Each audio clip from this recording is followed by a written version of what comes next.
Bonsoir à toutes et à tous, il est 18h, bienvenue sur 8 Mont Blanc pour ce journal tout en images préparé par la rédaction.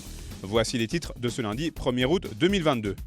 Nous reviendrons une nouvelle fois sur les conséquences de la sécheresse, exemple dans la vallée du Gifre, où la pratique du rafting, une des activités phares de l'été, est menacée à terme à cause de la baisse du niveau des rivières. Et puis direction Valménier en Savoie pour aller à la rencontre des membres de l'équipe de France de parachutisme. Après une très belle moisson au championnat du monde, les Bleus ont rencontré leur public. Depuis quelques jours, la sécheresse se fait encore plus intense en Haute-Savoie. Les cours d'eau atteignent des niveaux exceptionnellement bas. Bien sûr, la faune et la flore sont les premières à en souffrir.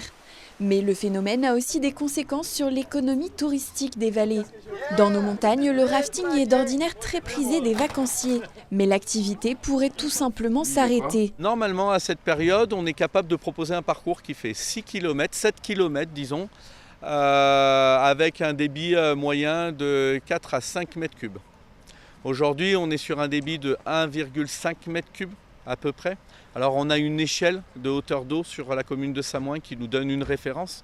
Cette référence, elle se compte en centimètres. Normalement, à cette période, on devrait être à 45 cm de hauteur d'eau. Là où aujourd'hui, typiquement à l'heure où je vous parle, elle est à 23 cm de hauteur d'eau.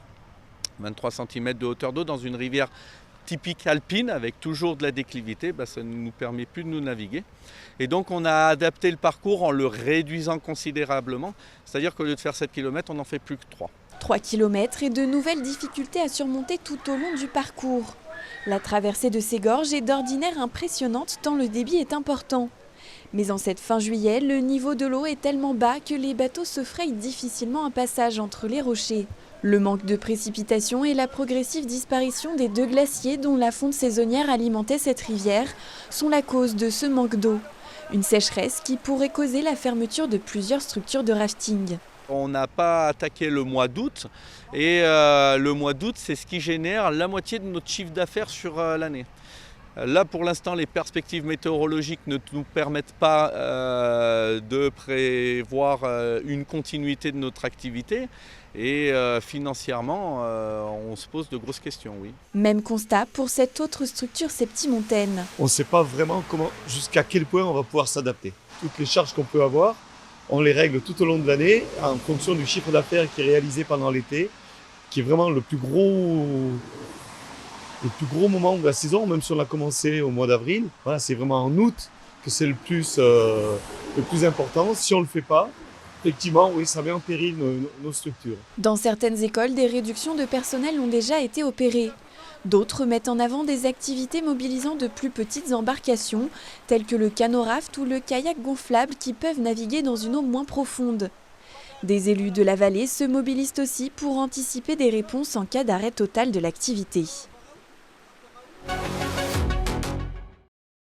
Et puis, qui dit sécheresse dit souvent canicule. En Haute-Savoie, la température devrait sérieusement grimper ces prochains jours pour monter jusqu'à 36 degrés en pleine ce mercredi. Ce nouvel épisode caniculaire devrait durer au moins jusqu'à ce vendredi. La préfecture de Haute-Savoie a donc décidé d'activer ce lundi 1er août le niveau jaune du dispositif hors sec vague de chaleur. Il est donc rappelé à tous de bien s'hydrater, de porter des vêtements amples et clairs, d'éviter de sortir aux heures les plus chaudes ou encore de rendre visite aux plus vulnérables.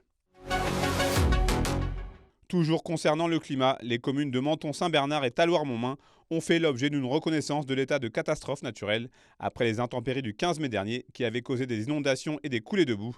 Par conséquent, les habitants de ces 2 communes sinistrées sont invités à déclarer le plus rapidement possible les dommages subis ce jour-là à leur compagnie d'assurance. Décompression, c'était le mot d'ordre de l'équipe de France de parachutisme, dont quelques représentants émérites se sont retrouvés à Valménier en Maurienne. Quelques jours à peine après la fin des championnats du monde de la discipline, au cours desquels le clan tricolore a rapporté 12 médailles dont 6 titres, l'heure est donc à la redescente sur terre. Cela via une mise au vert devenue traditionnelle au fil des années. On est un petit peu sur son nuage, moi c'est assez incroyable ce qui s'est passé la semaine dernière. C'est vrai qu'on travaille pour ça depuis plusieurs années, là ça se concrétise. Donc non, je suis encore sur mon nuage. Donc on a une petite parenthèse ici sur Valménier avant de faire un petit peu de vacances et après de repartir parce qu'on a encore une Coupe du Monde et après un circuit national qui commence avec les championnats de France, etc. Donc la saison n'est pas complètement finie pour nous. C'est donc une petite pause dans le calendrier qui a permis aux Français de changer de routine, délaissant pendant quelques jours l'entraînement voltige et précision d'atterrissage pour des sauts de démonstration pas forcément plus faciles à appréhender. On pourrait penser que c'est facile, c'est pas si simple pour nous parce qu'on fait pas ça tous les jours. Et c'est des sauts, en tout cas en ce qui me concerne, qui me demandent encore plus de concentration et d'énergie que sur un saut de compétition où finalement on est habitué aujourd'hui à en faire. Et là, on sait qu'il ne faut pas qu'on se loupe parce qu'on veut faire plaisir au public, on veut faire plaisir aux gens qui nous accueillent. Et c'est pas si facile que ça pour nous. Ouais. Des sauts qui auront ravi le public de la station savoyarde. Un moment d'échange privilégié avant que l'équipe de France ne se recentre sur les futurs objectifs. Une préparation essentielle pour faire la différence au plus haut niveau mondial. Dans cette discipline, il y a beaucoup de mental, surtout en précision d'atterrissage. C'est une discipline à maturité longue. Donc plus on avance dans l'âge, plus on devient calme, plus on a de l'expérience et plus on arrive à sortir du lot, entre guillemets, et à faire de la performance. Nous, en précision d'atterrissage, on atterrit donc sur une cible et au centre de cette cible, on a une galette qui fait 16 cm de rayon avec un point d'impact qui fait l'équivalent d'une pièce de 10 centimes d'euro. C'est donc avec une précision au millimètre près que les tricolores ont pu joindre l'utile à l'agréable à Valmeinier. Car si le parachutisme reste encore aujourd'hui une discipline suivie par quelques adeptes seulement, ces opérations permettent au sport d'attirer de nouveaux fans, voire pourquoi pas, de futurs champions.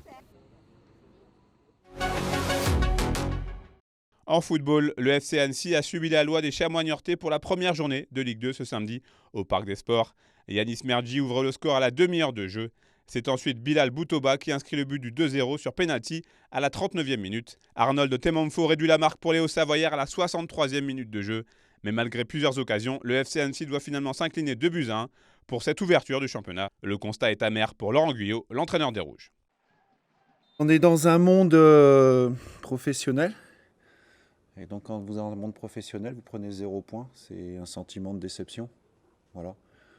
Alors après, on va développer sur le contenu du match, évidemment, mais quelque part, si on arrive à se servir de ce match-là pour tirer des enseignements, et puis parce que finalement, c'est souvent le même scénario qui se passe, c'est-à-dire que vous avez la première occasion, vous ne la mettez pas, vous faites un début de match cohérent. Après, vous savez que le talent en face va vous mettre en difficulté à un moment donné, puisque c'est des joueurs talentueux. Donc voilà. Donc bienvenue en Ligue 2. Il va falloir qu'on apprenne vite, parce que faire des constats, se dire ouais, on a fait une bonne deuxième mi-temps, ça rapporte pas de points. C'est des points qu'il faut. Il y a pas.